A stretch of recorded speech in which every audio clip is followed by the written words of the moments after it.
Hello and welcome to the Avrum Rosensweig Show. Welcome to one of the internet's best podcasts, where we dive deep into the lives of the extraordinary and fascinating people who leave an indelible mark on our world. Join us as we explore their captivating stories, remarkable achievements, and unique perspectives that shape history and inspire generations.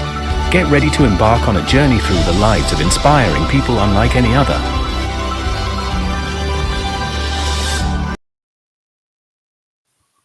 Hello, folks, and welcome to the Avrum Rosensweig Show, more specifically, Parsha and Prose with my dear friend and my co-host, Rabbi Shlomo Gomorrah. How are you, Rabbi? Baruch Hashem. Avrum, something very, very interesting. I see that people are watching our podcast, but it was wonderful. Last Shabbos, I went to a kiddush in two shuls, and people came to me and asked me what happened to the podcast of last week, which we couldn't do because you were basically mourning your friend who passed away last week. And it was the first time that I see real people who really cares and really want to listen to our podcast. That gave me a great chizuk. Which kiddush was better? You know what? I'll tell you something. How do you measure a good kiddush? By me, it's by the herring. Oh, like you can put like there lots of meat and Moshe Bateva, like the little hot dogs in the, Yeah. but it's all about the herring. Schmaltz or marinated? Are you kidding me? What is schmaltz? Today you have like in mayonnaise with jalapeno, with this kind, with garlic, with this. Like you can get in a good kiddush like something like 7-8 different herrings. The herring never knew that he's such an important fish. And it's good because we are going to talk about the old man and the sea, and we are talking about like fish. But let me tell you, the real Jewish fish is like a little one that you marinate it with schmaltz, sometimes with a little bit vinegar. That's to me like I'm the old person and the sea. My connection to the sea is through the herring. Rabbi Shlomo Gomorrah and the sea. So listen, let's do a little house cleaning as we go. Firstly, I want to show a picture of my dear friend Marty Gallen, who passed away last Monday from many different conditions and diseases that he had contracted over 3 or 4 years. He was very, very sick, and he passed away in the evening on Monday night. And I want to thank you, Rabbi. You even though I wasn't officially mourning, you came by to visit me on Shabbat, and I was really grateful for that, because when you lose a friend, halachically, you do not sit Shiva, and you do not say Kaddish. So it's difficult to know exactly how to mourn. So one of the ways I defined it was that I got a visitor, and you were the visitor. I mean, ultimately, we didn't meet up because you couldn't find my apartment.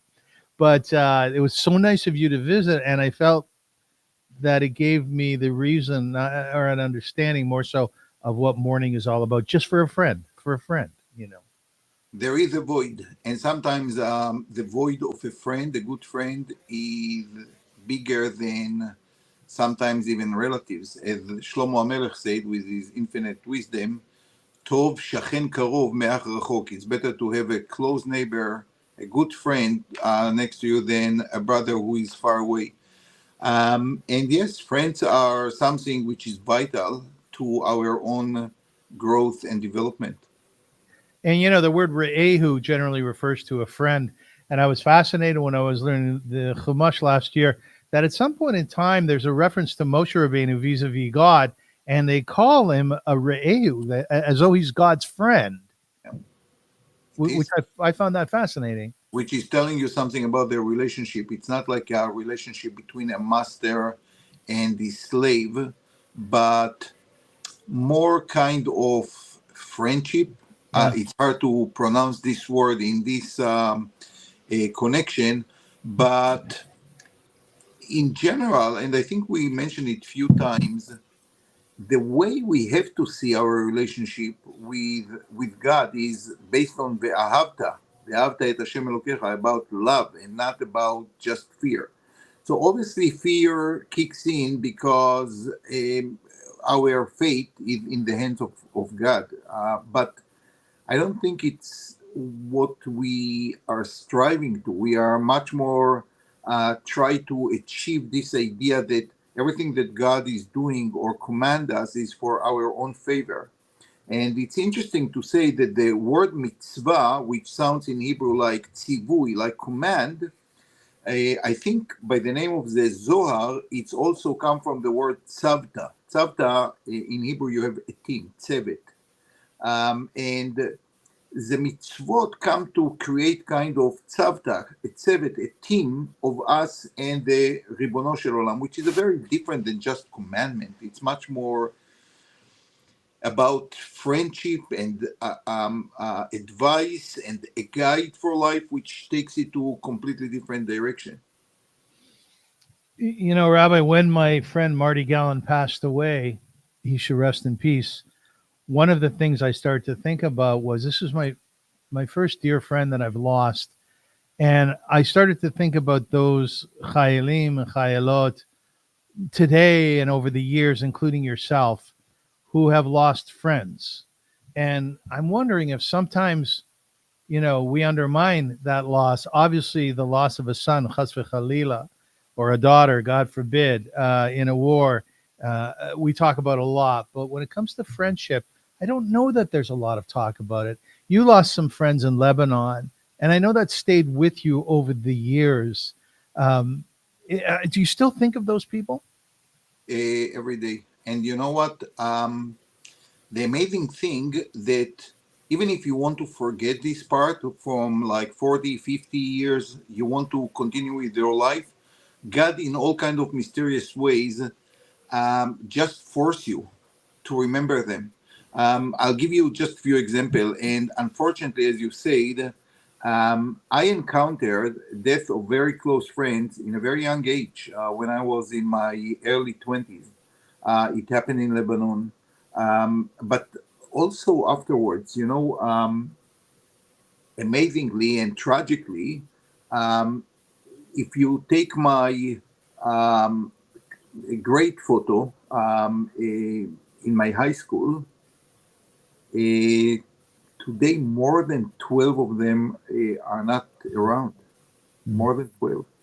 Not only by wars, many of them are in the army, but few of them just passed away after struggling all kind of disease, and it's a very difficult thing. These are people that you grew up with, you were saw together, you started your life together, and you just lose them, and it's a very sad and frightening experience. Rabbi, my friend Marty, who passed away, was 73 years old. Your friends who passed away when you were a chayal, when you were a soldier, 18, 19, 20, 21.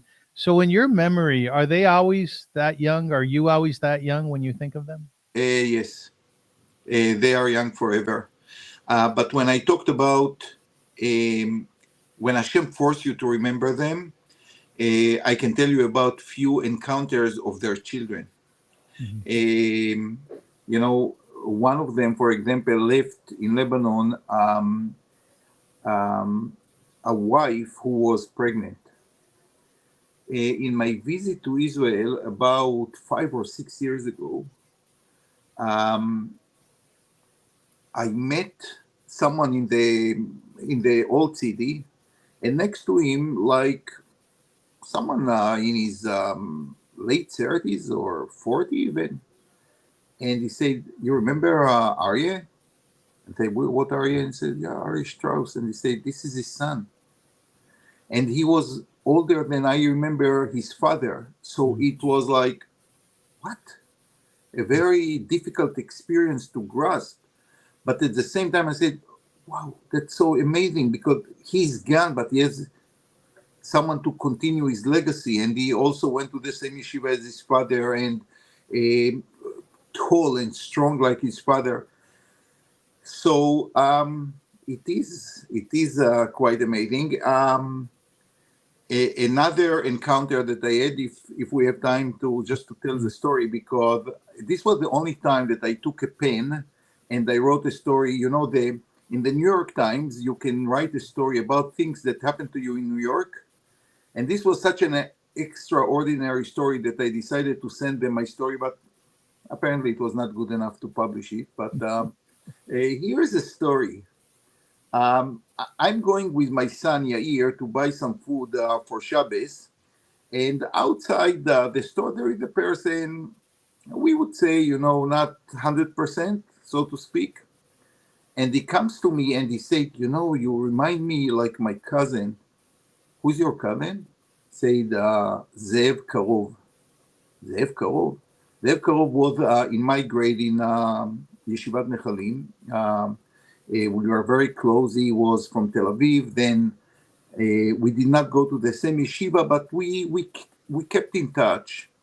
Then his son got very seriously injured, and he took the time to help him and to help him to recover. And an extraordinary story, and he was like a wonderful educator. So in New York, from nowhere, comes a person who is a cousin of a good friend of mine, and who could arrange something like this? Just the Ribono Shel Olam. They're fascinating stories. And you look at somebody who lost their father and you look closely, I think what we try to do is we try to see their father within them. Like that story you told a few minutes ago about Aryeh. And did you see the father in the son?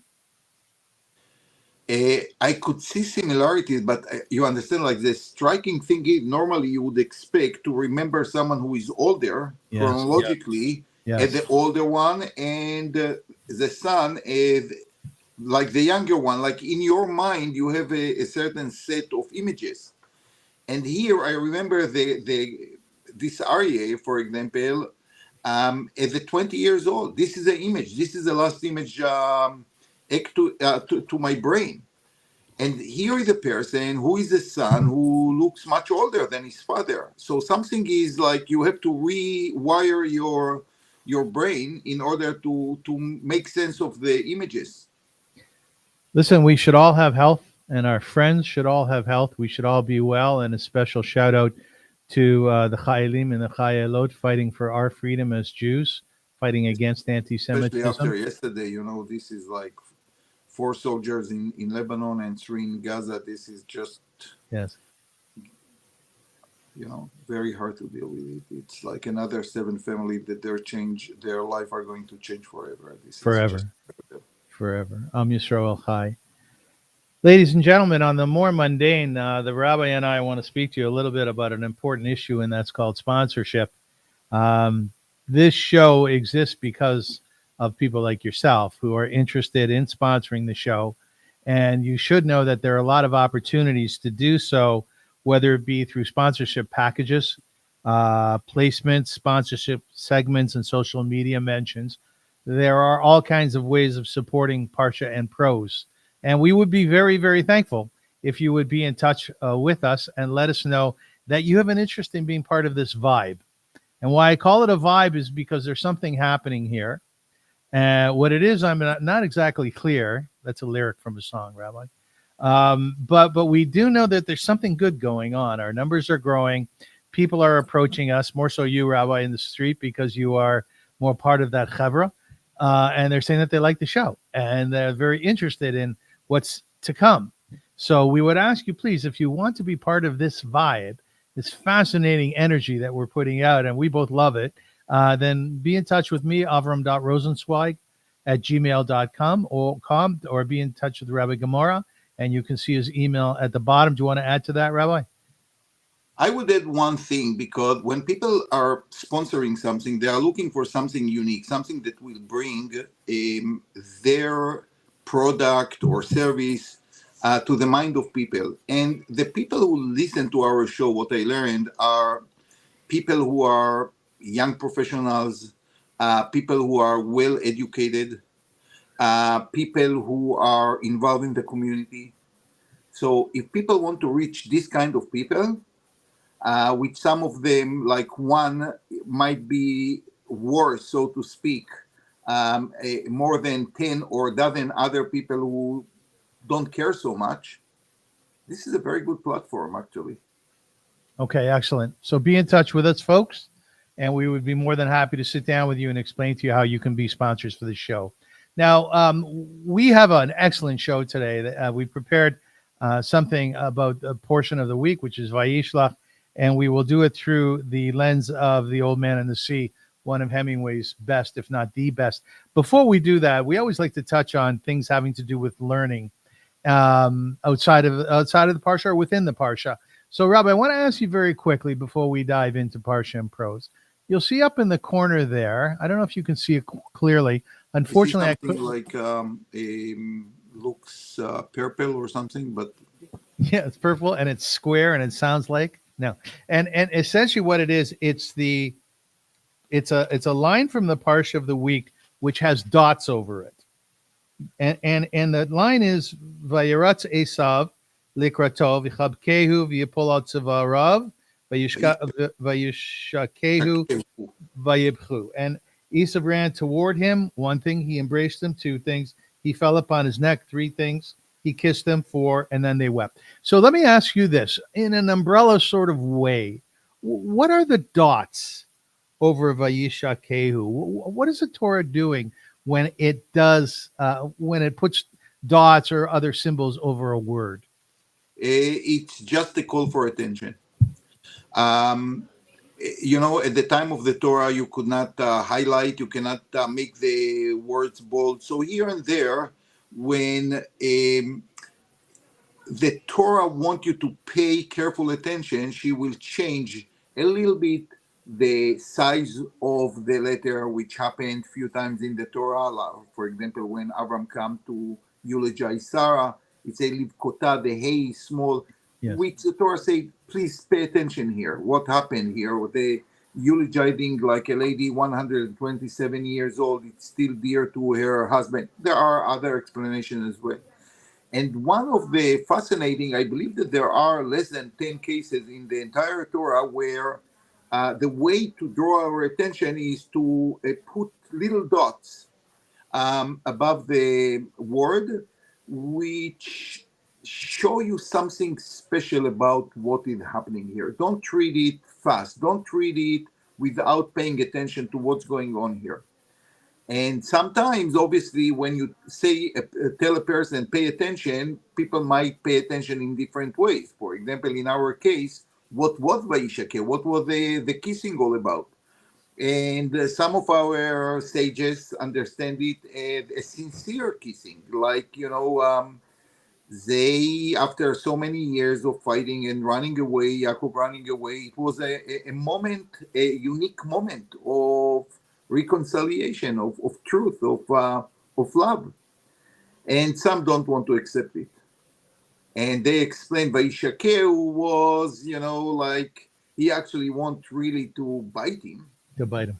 But somehow it turned to be like a fake kiss or something like this, which tells you that you can read the same text and to get completely two different pictures.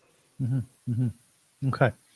Now, folks, as I said a few minutes ago, the Parsha this week is Vayishlach, and the book that we are learning it through is called The Old Man and the Sea. Let me give you an introduction to both. Welcome to today's episode of Parsha and Prose, where we dive into the weekly Torah portion through the lens of classic literature. This week, we explore Vayishlach, a very powerful narrative filled with drama, reconciliation, and transformation. In this portion, Jacob faces a fateful reunion with his estranged brother Esau. He struggles with an angel, and he receives a new name, Israel, symbolizing his spiritual evolution. We'll also look at the story of Dinah and the rise of the 12 tribes, setting the stage for the future of the Jewish people. Join us as we reflect on the timeless lessons of conflict, faith, and the enduring power of family, and also a lot of introspection. As per The Old Man and the Sea, the novel we'll be looking at today is indeed that, and it was written by Ernest Hemingway. In this novel, we will follow the story of Santiago, an aging fisherman who embarks on a solitary battle with a giant marlin in the deep waters of the Gulf Stream. With rich themes of perseverance, isolation, and the struggle between man and nature, Hemingway's masterpiece explores the depth of human dignity and the power of determination. Join us as we unravel the symbolism and the profound lessons embedded in Santiago's journey, reflecting on the universal quest for meaning and triumph in the face of adversity. It's pretty clear why you chose these two, Rabbi, but why don't you vocalize? What was your thought process when Well, you considered this parsha? for many years, I'm fascinated by the story about the struggle between Yaakov and the angel, which is very profound, and I would say maybe the story of the Jewish people over the last 3,000 years, a story of struggle, a struggle that at the end we come victorious, but always feel the pain. We feel the pain. We emerge in the land of Israel, but we never forget the Holocaust. We never forget the soldiers that paid with their life for Israel.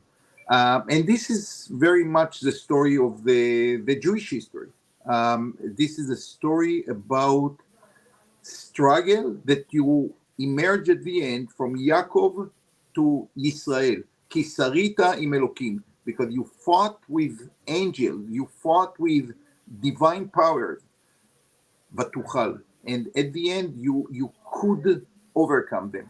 So to me, it's a fantastic story, which is not only external story of Yaakov fighting an angel.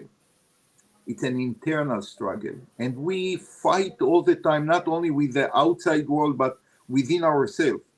And I think that's exactly what the story about the old man and the sea come to highlight: the struggles of exhausted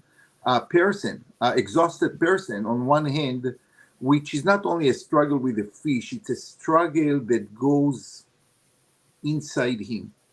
So I can see some similarities in the struggle that we have. Yeah, it's a great comparison, by the way. Kudos to you for your choice. It's a wonderful choice. I do want to point out that in 1990, there was a movie released, indeed called The Old Man and the Sea. It was starring Anthony Quinn, Gary Cole, Patricia Clarkson, Joe Santos, and it was directed by Judd Taylor. You can find it on YouTube, and it's really well worth watching. I enjoyed it very much. I read the book a number of years ago, and sometimes to prepare, I'll just watch the movie. But at some point, as you said, Rabbi, Santiago is out. He's trying to land this huge marlin. And he says, there's a lot of monologue that you'll hear. He says, I'm tired. He goes like this, I'm really tired. And then he goes, and I'm tired from within. He was an older man.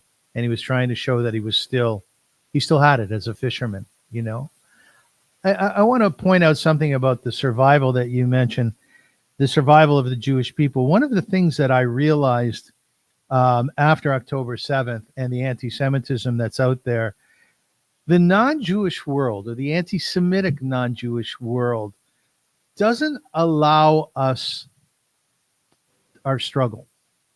And what I often hear out there in terms of the epithets that they hurl at us is, well, what are you worrying about? You're the richest people in the world. You're the most well-placed, more Nobel Prize winner, et cetera, et cetera, et cetera. And I asked some of them, I said, and rich people don't suffer, and people who have done well for themselves in life don't suffer. And aside from the fact that we have enough of our own poverty within Israel and the diaspora, but it's just an interesting point I've been thinking about, is that the anti-Semitic world doesn't allow our suffering. Daria Horan from NYU, she wrote a book that every Jew has to read, especially in the modern age, and maybe even non-Jews should read it. It's called "They Love Us Dead" or something around. Yeah, this. I have the book. Yeah. And it's really sad. It's really sad. And as I said so many times, if they would just let us develop and grow normally, the world would be so much richer and so much better. Just let us do what we know to do.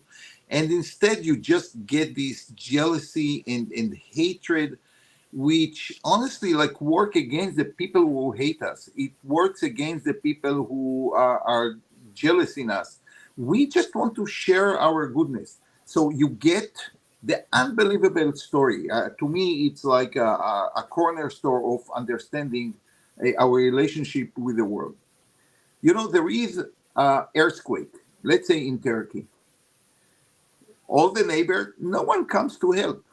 The first one to land with running hospitals, with staff of doctors who are taken away from our own hospitals, with operation rooms, with all the equipment and all the drugs needed. Who is it? Israel, within hours.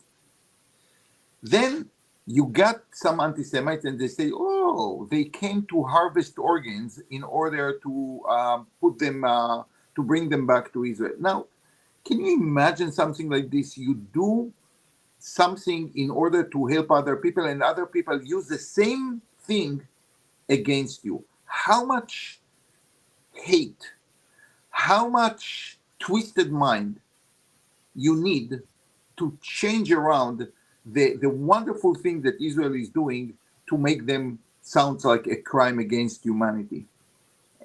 And no one can explain something like this unless it's really something that go inside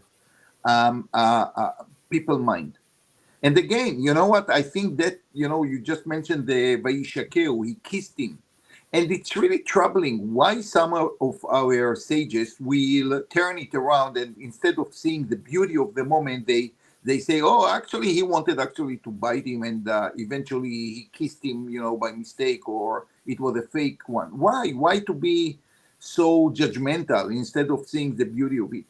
It came from their experience.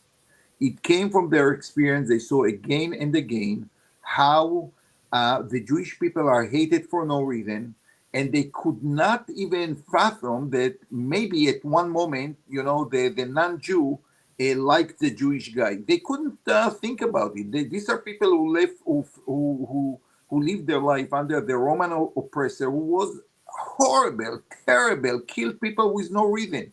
They could not think about this Roman's forefather, Esau, as the person who ever wanted to kiss a Jew. That never happened in their life. So they could not imagine that the prime example to a Roman soldier like Esau will behave this way. And it's very unfortunate because there are wonderful people who are not Jewish and they want to live with the Jews with peace and they respect the Jews. But unfortunately, the experience with the leadership, with the nations, not with individuals, is horrible again and again. And we thought that 80 years after the Holocaust, we will never experience something like this. But just this week, we had a wonderful, wonderful lecture here by Yosef Saad. He's an Arab Israeli who is going all over the world, talking about Israel that he loves, he really loves. This was the only lecture that we brought here to chat, that at the end, with no any request, all the students from grade 9 to grade 12 gave him standing ovation for more than 2 minutes. It was inspiring. It was amazing. And this is a guy who lives in Israel, who served in the army. He's an Arab guy. He loves Israel because he said from a very young age, from the moment I went to Maccabi Haifa to play football, the Jewish state, I saw that they just want our benefit. They want to enrich our life.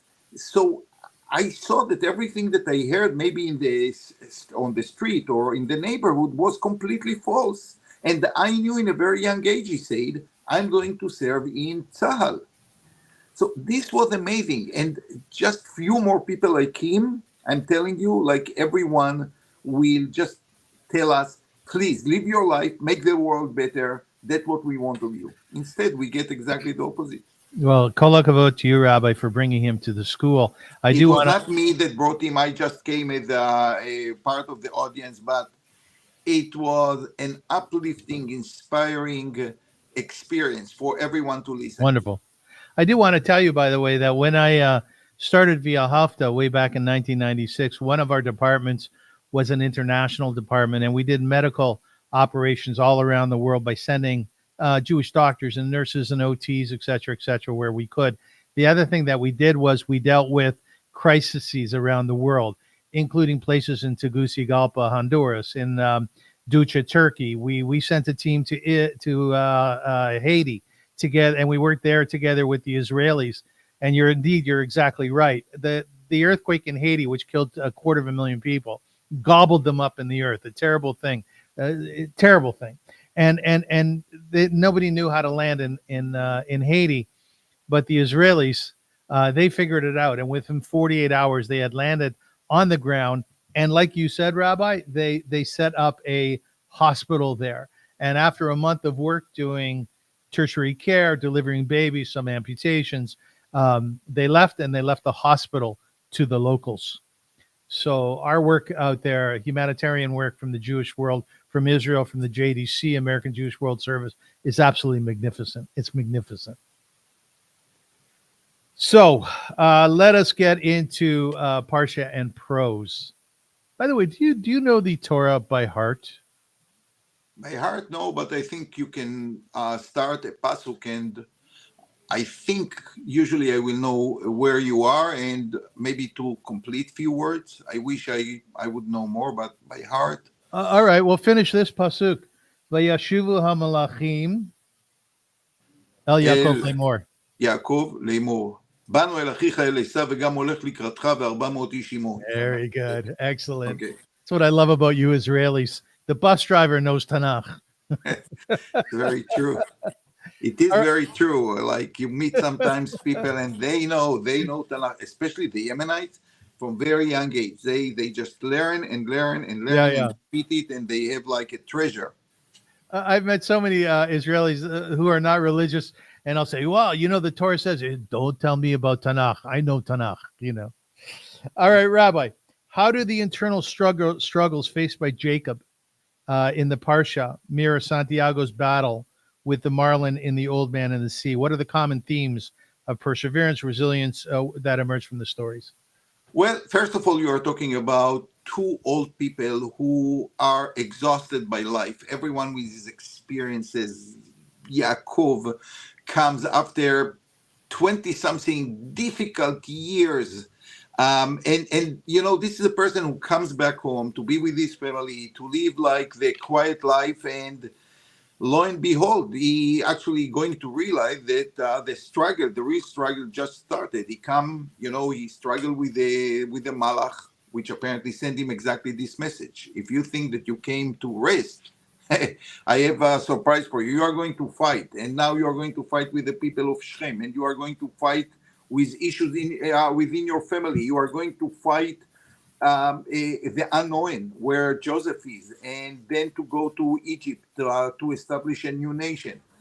So think about Santiago, who is find himself in the sea alone, which also draw the connection to Vayivater Yaakov levado. Yaakov was there alone, and he knows that maybe it's the last fight of his life. The fish is much more than just catching a fish. It's like restoring the belief in himself. And even then, he was not very successful. The story is that he actually managed to catch the fish, to kill him. But at the end of the story, the sharks took every piece of flesh from the fish, and he just had the skeleton, which also remind me Yaakov. He saw that he won, but he's actually going to fight many other fights. But for himself, inside him, he was the winner. He was the winner. And his win lasts until this very day. Are you weary at this point of your life? Not at all. Not at all. Baruch Hashem. I thank God every day that, I feel quite young every day. Yeah. I would be very honest about it. I think that there is a beautiful quote in The Old Man and the Sea, and I think he's the guy who helped him said everything is old about this guy, but not his eyes. His eyes are young or still shining like a young person. And it resonates with me. Sometimes, of course, like your body is not the same as you were in the 20s, and you feel sometimes the difficulty to do certain tasks, and the health is not exactly of someone who is 18 or 20 years old. But the eyes and the mind, it's a bracha from Hashem when you still keep it young and you open for to learn new things. And Baruch Hashem, I thank God every morning that when I say Modeh ani lefanecha, that I thank God for opening my eyes. It's about the eyes. My eyes, I think, still stay young. Baruch Hashem. And that answers a question about why, when God eulogized Moshe Rabbeinu, did he say, and his eyes never dimmed? And Right. I think that's the point, exactly the point you're Beautiful. making, right? Beautiful. In Vayishlach, Jacob wrestles with an angel and receives the name Israel. How does Santiago's struggle with the marlin also lead to a transformation in his character and a better understanding of himself? I would say we'll use another quote from The Old Man and the Sea. And it's going something like this. Let me find it here because I wrote it down. I love this one.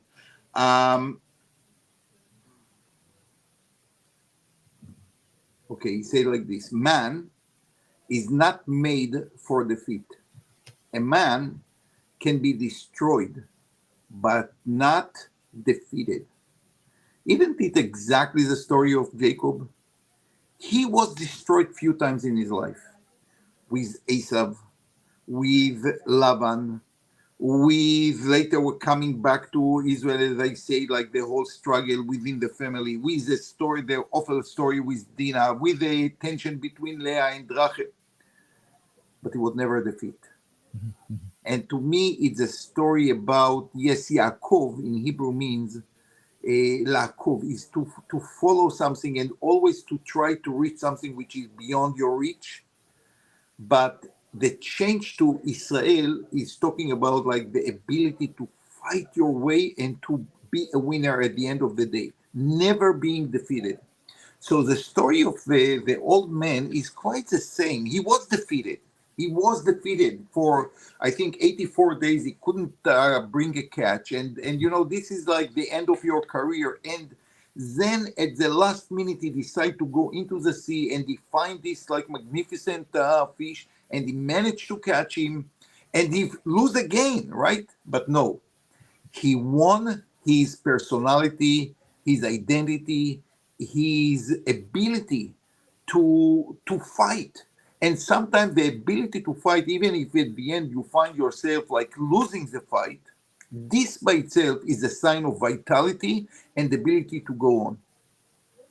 There's another beautiful quote from the book, which I think sort of builds upon your point, whereby Santiago says, "I'm not lucky anymore, but I will be lucky again."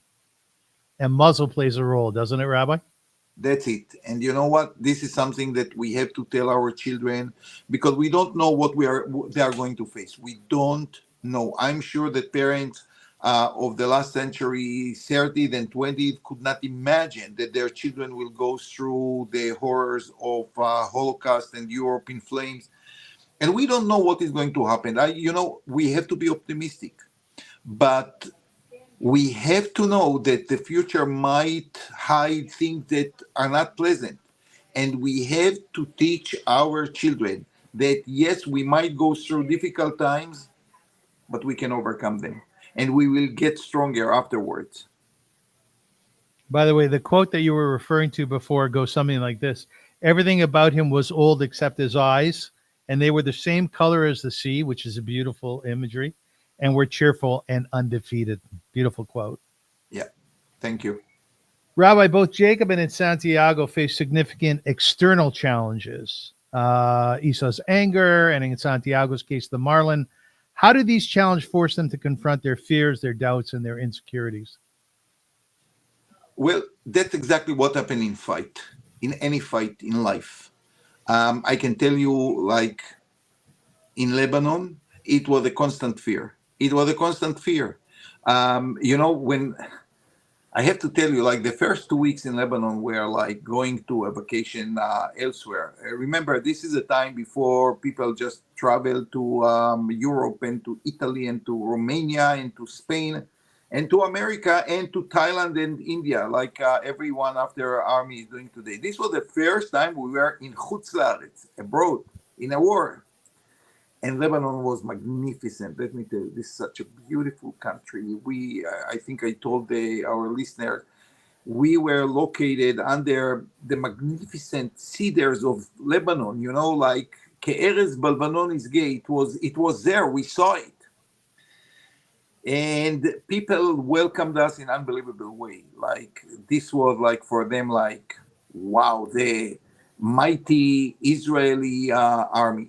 And then things started to change. And from the moment they changed, we were struggling all the time. We were afraid to drive from one point to another. You were sitting in the car just waiting for something, for shooting, for exploding, for something to happen. But let me tell you one thing. At the end of the war, all my friends, especially, and I had few friends who fought like terrible, terrible fights. They lost many, many friends. They were actually lucky to be today alive. They all became much stronger. They all became. They knew that you can overcome the worst fears if you just stand and do what you have to do.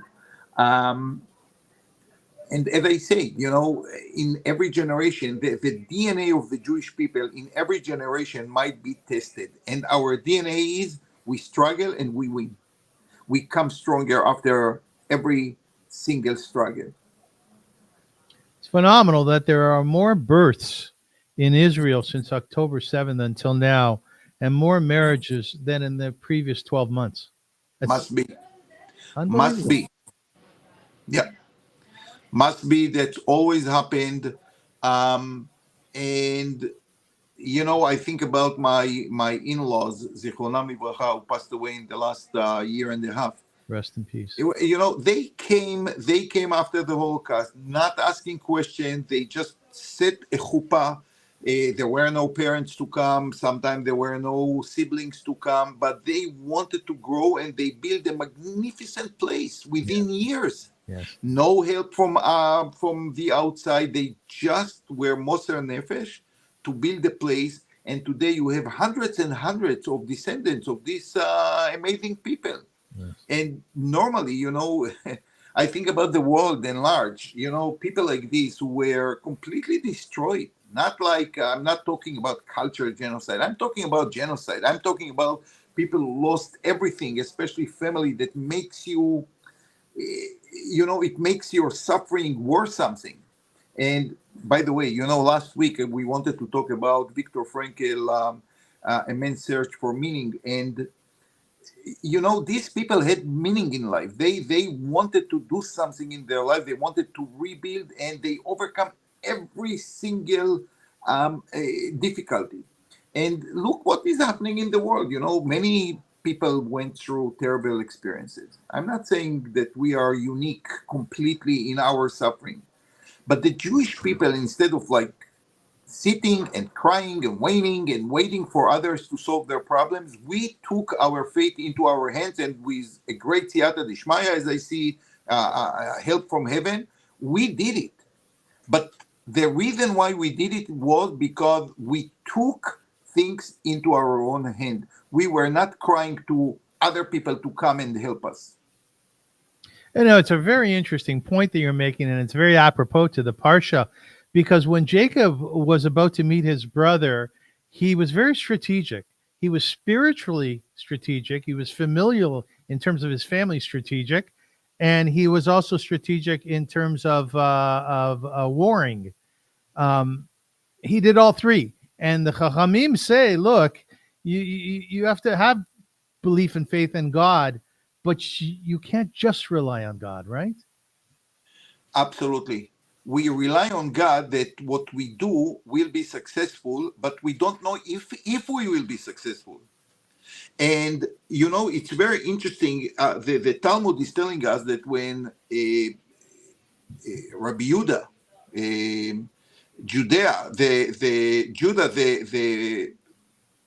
Nasi, the president or the leader of the Jewish people, when he went to delegation to Rome, before he went on the boat to Rome, he read very, very carefully the Parsha of the Yes. meetings between Jacob and Esau. Yes. Yes. So this was not a one-time story. This is a repeating story. Our relationship with the empires, our relationship with great people with lots of power, relationship with people that many, many times are corrupt people. But the Torah is telling us what we have to do. Rabbi, in Vayishlach, Jacob's limp after his encounter with the angel is a symbol of his struggle and transformation. What's the symbolic significance of Santiago's physical pain and injury after his fight with the marlin?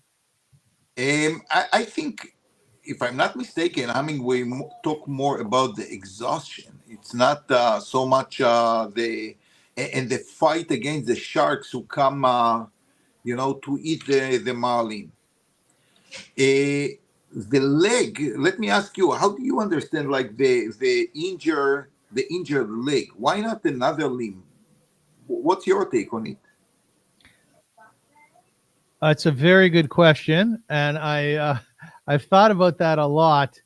Listen, that part of the leg is extraordinarily important to all of us because it means you have a healthy gait or you have an unhealthy gait.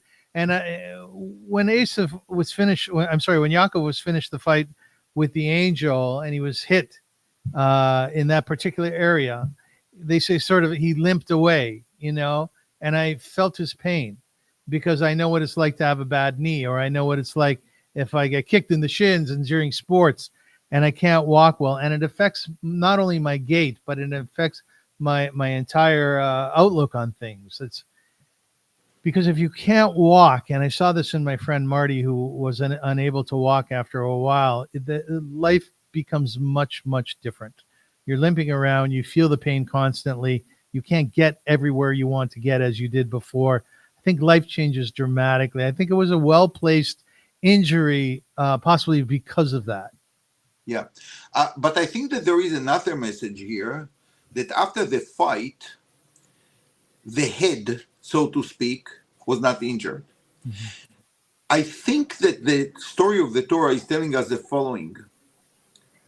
The head stayed intact. Yes, we are going to be defeated sometimes and injured by the supporting system. The legs are the support of the entire body. And I think the message is that we are going to be sometimes hit, but as long as our head, our thoughts, our direction is going to be right, we can bear the injured of the legs, of the supporting system. The moment we are going to be injured in our mind, in our heart, that's the end of the fight. Mm-hmm. So there is something very sad about the fact that although he was victorious, he still was injured and limping. But there is also something very optimistic. As long as the heart and the mind are working, you can bear physical suffering of the supporting system, so to speak.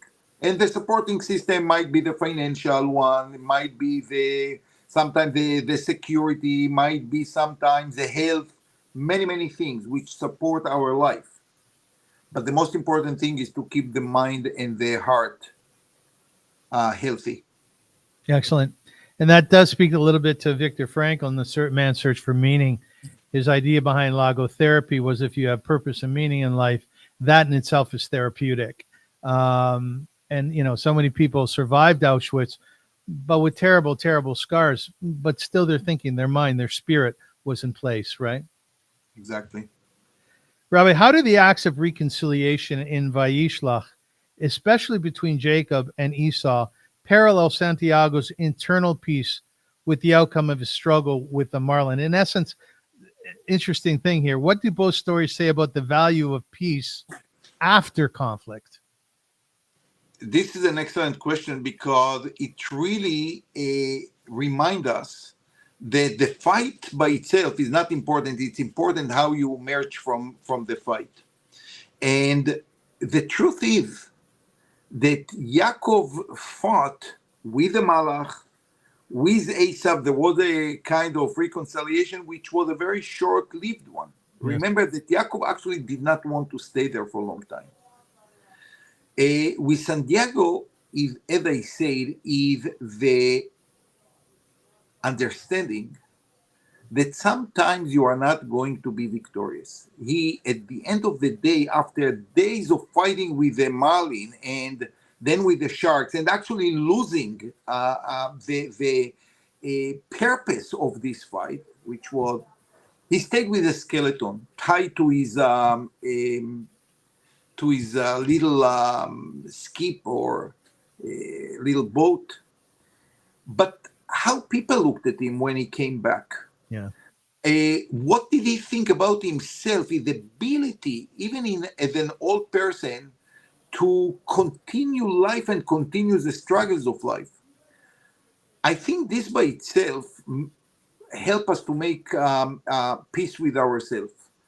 Sometimes we think that a person is peaceful when he looked backwards and all the enemies and all the struggles he had somehow reconciled. I don't think this is the meaning of peace. I think that the real peace is when we actually understand that there will be fights, there will be things that we are not going to be perfect, there will be things in our life that we are not going to be happy with, but we can live with them.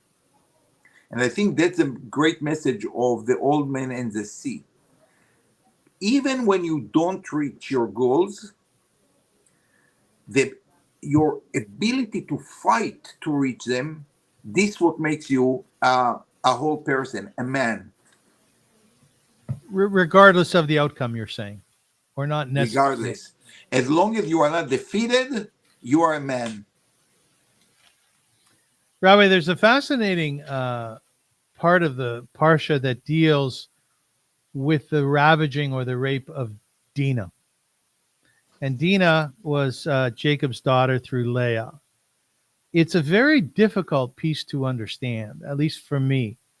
And I would like you to sort of riff for a moment on what is happening in that sugya.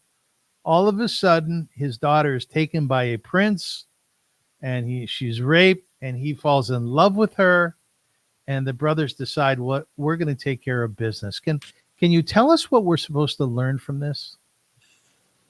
Absolutely. I think the lesson is of today, of people who are going to university and find themselves around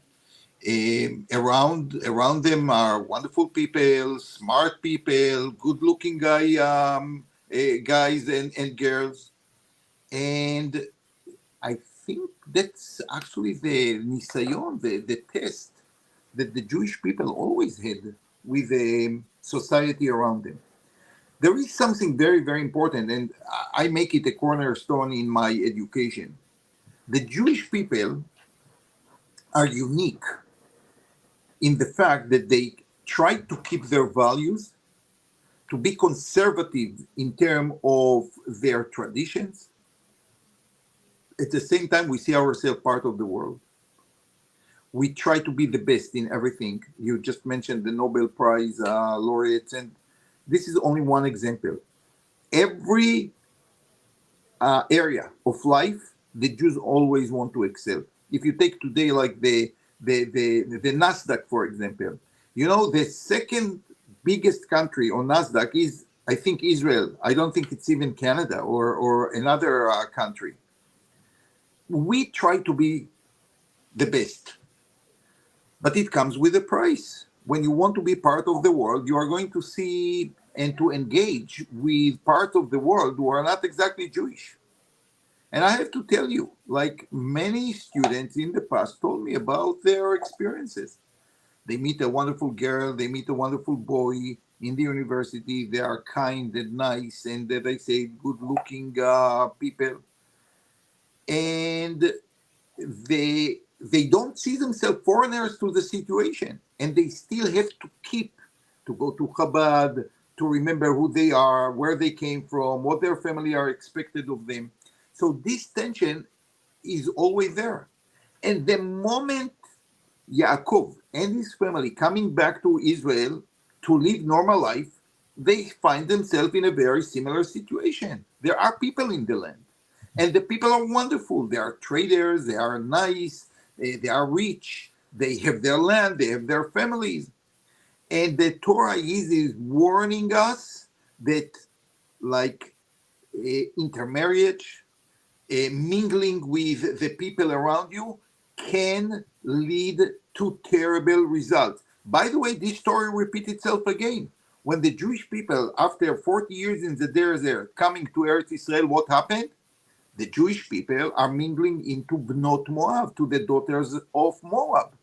So every time that we will go back to live our normal life, we are going to face this kind of challenges. The challenge of Dinah is a challenge that we have today here in North America, in other parts of the world. And unfortunately, over there, they managed to save Dinah. But how many people we can't save? They are already like part of another nation. They are part of another tradition. Their children are not Jewish.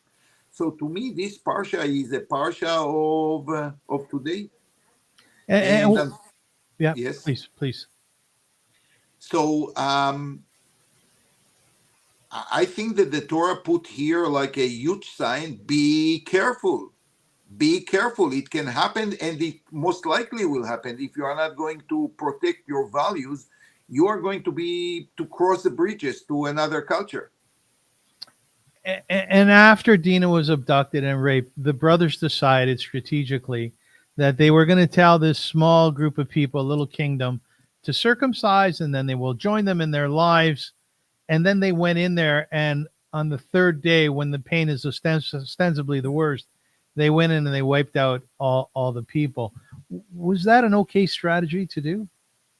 Listen, the Torah itself is telling us that this strategy was debated and controversial.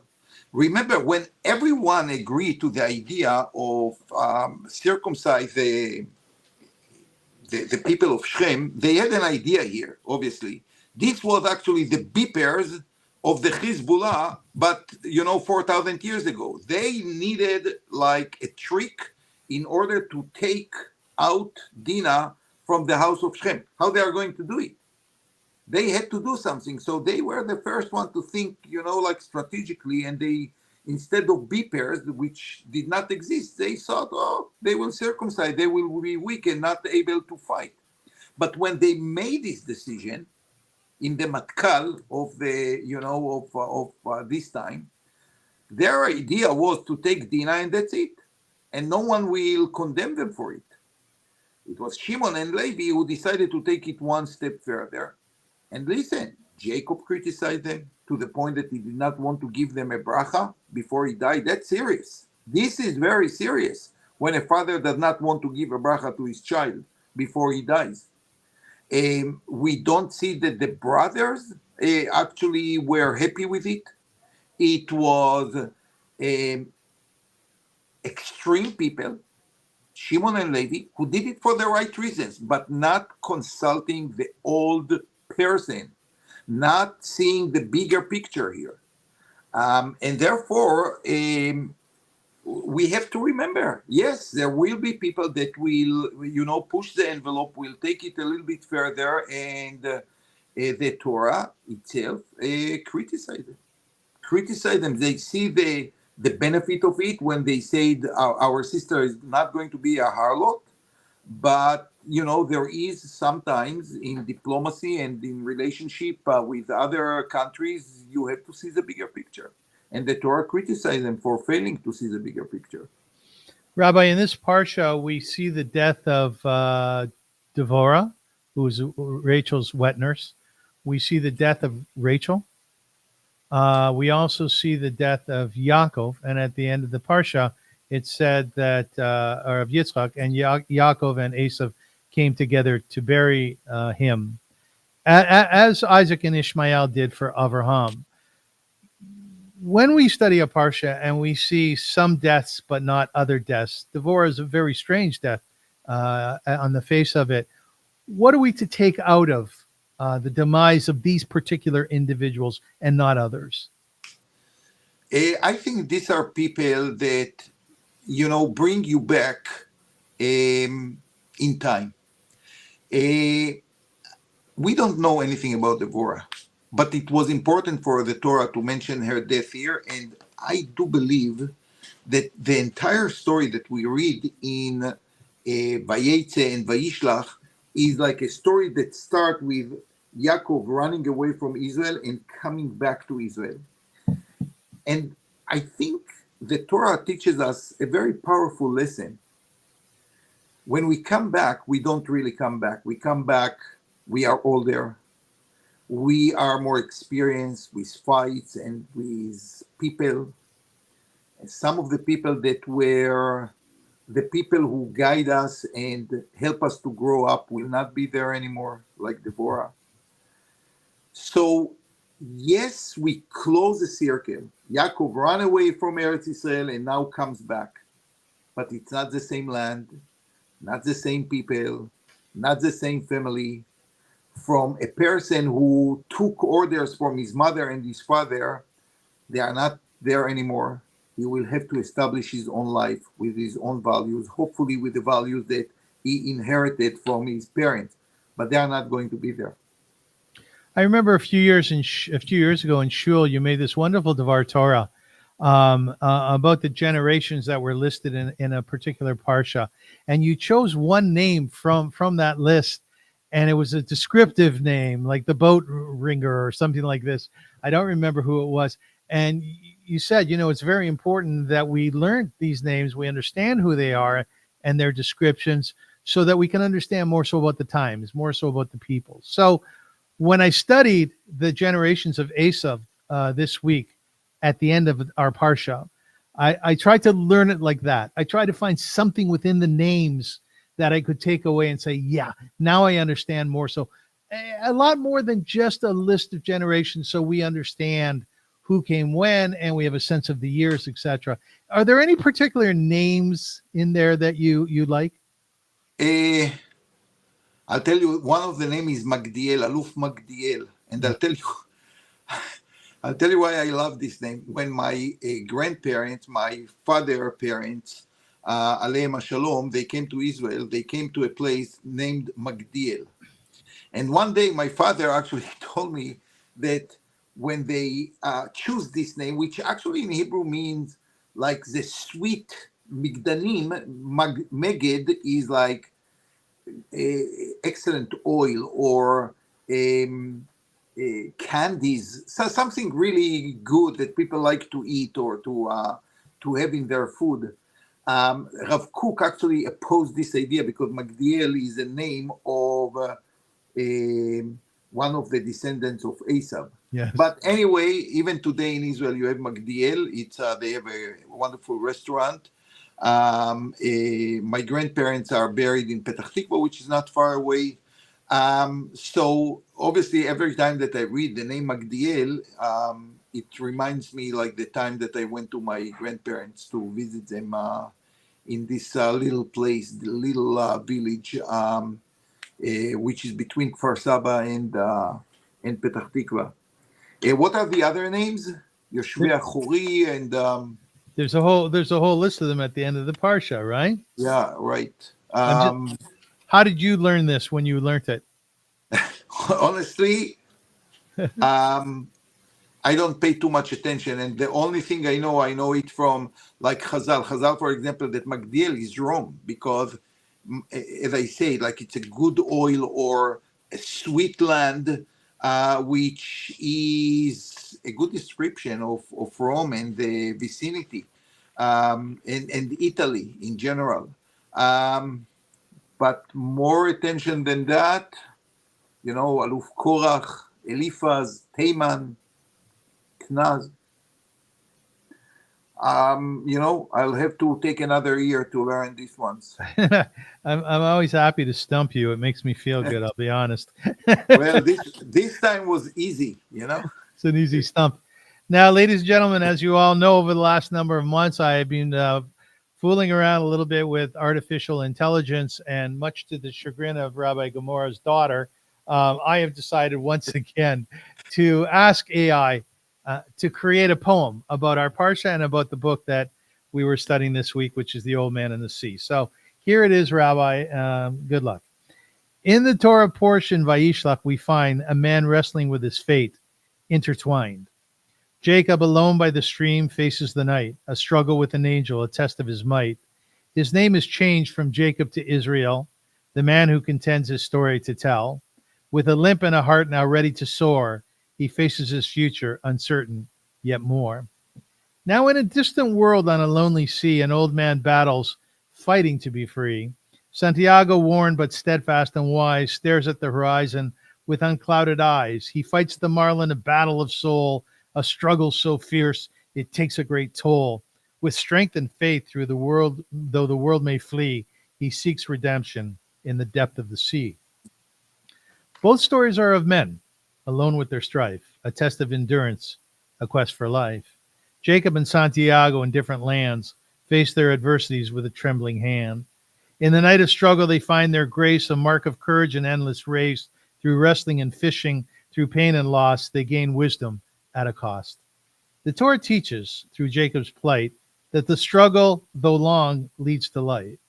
And in Hemingway's tale, The Sea's Vast Span, Santiago teaches us the strength of man. Both journeys converge, a common theme, to battle, to strive, to follow a dream.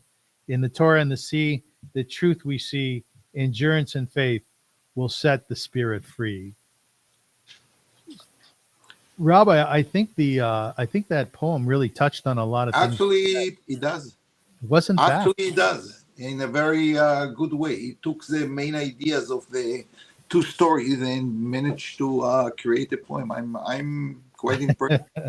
Thank you, ladies and gentlemen. Thank you so much for joining us, for watching, and for listening. You can find the show on Spotify and Podbean and all the major outlets, including YouTube, of course. We would ask you please to be in touch with us about sponsorship. You can do so at my email, that you'll see at the bottom of the screen, or that's my website. My email is avrum.rosensweig@gmail.com, or the rabbi's, which you can see at the bottom of his screen. We'd love for you to be part of this. We'd love for you to be part of this excitement and to consider sponsorship in different forms. So please be in touch. Let us know, and we will be more than happy to cater a package to you. Rabbi, any closing remarks? Two. Number one, maybe it's a good idea just to tell our listeners, or maybe to put like a slide after our show is over, to tell people what are the opportunities for sponsorship, because some people think about hundreds of thousands of dollars. Some people don't know that maybe you are looking for small a portion. I myself don't know, but I think people should know it. Number two, when I read about the marlin, and this is a question for our listener, is it kosher or not? Have you ever had marlin? I have no idea how it looks like. It's like the one with the sword, no? Like yeah. It's enormous. I don't know if it's like kosher or not. Which will make the whole story for me like, okay, I would not fight for marlin if it's not kosher. Well, are there not from or religious fishermen in Israel? There are, and actually, I once saw on Yafo when they come back. Most of fishermen in Israel are coming to Namal Yafo, and in Yafo port you have an authentic fish market every morning at 4 o'clock, 5 o'clock. And I remember when I was in my 20s, I happened to be there once. It's an amazing sight to see, because all the restaurants are coming to choose like their fish and so on. And there are lots of all kind of treif, all kind of fish and not lobsters, but something like that they bring with them. And they put it aside to sell it to, non-kosher or to the Arab villages where they eat it. It's interesting, but I still wonder if the marlin is kosher or not. I'm sure that we'll get an answer from our listeners. Today in the Google age, it won't be too hard. Rabbi, before we wrap up, just a quick question: are you a cook at all? Do you make fish as an example? Not really. You don't cook at all? Um, Not really. And when I tried it once, it was A flop, disaster. you know. And since then, I prefer the excellent dishes of my wife. She's a very good cook. My son likes to cook, and he does excellent dish. And I have few of my children who actually maybe through the time in the yeshiva, and afterwards they learn how to cook, and they are good cook. You don't want to eat my cooking. Trust me on this one. I Not don't today. eat it. You should not eat it. Not today. But I do challenge you. I mean, you seem to me the type of person who, because you're so fascinated by things and you research them and you investigate them, if you want to truly understand the story of Yaakov and Esau and that bowl of lentils, you're going to have to make a bowl of lentils. As I said, I trust my wife 100% with her cooking. I Sincerely. think that she will not trust my cooking. So, you know, this is an area where I give the entire kavod to I my hear you. family. And I hear you, Rabbi. All as right, my folks. wife say many, many times, the greatest step in the kitchen is not to be there. That's a great line. All right, folks. Thank you so much for watching and for listening. I'm Yisrael Chai. The nation of Israel lives. Be Amen. proud to be a Jew. Be proud to be a Jew. And one way of doing that is through Torah learning. We are so excited to have this opportunity to bring Torah to you on a weekly basis. Sometimes we miss, things come up. We'll try to make up for it. We still have to make up for Parsha Prose, and I know we will. But until then, be in touch. Let us know what you're thinking, how you're feeling. Share the show. That's a big deal to us. And feel free to comment. So until next week, as I said, I'm Yisrael Chai. Have a beautiful week. Shavua Tov. And very soon we can say Shabbat Shalom. Take care. Thank you very much, Avrum. Thank you, And Rabbi. to all our listeners. Amen.